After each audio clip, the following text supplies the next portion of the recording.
Excuse me, Tuhin সাহেবের বাড়িটা চেনেন? ও তুহিন, তুহিন তো আমার বেস্ট ফ্রেন্ড। ওই যে সোজা কি ওই বামে যে চারতলা বিল্ডিংটা দেখতেছেন না, ওটাই হলো তুহিনদের বাসা। ও আচ্ছা। কিন্তু আপু আপনার হাতে এই কাগজটা কিসের? এটা হচ্ছে ওর চাকরির অ্যাপয়েন্টমেন্ট লেটার। একটা সরকারি চাকরির দরখাস্ত করেছিল, ওর চাকরিটা হয়েছে, তাই এটা দিতে যাচ্ছি। আচ্ছা একটা কথা, আপনারা দুজন নাকি বন্ধু, আপনার এক বন্ধু সরকারি চাকরি হয়ে যাচ্ছে আর আপনি এদিকে বেকার, এটা জানলে আপনার ফ্যামিলি আপনাকে কিছু বলবে না?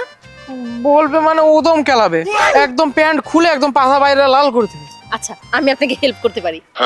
আপনি আমাকে 500 টাকা দিয়ে দিন আর এই অ্যাপার্টমেন্ট লেটার নিন, নিয়ে ছিঁড়ে ফেলুন, ওর চাকরি উধাও। এই যে নেন টাকা দেন।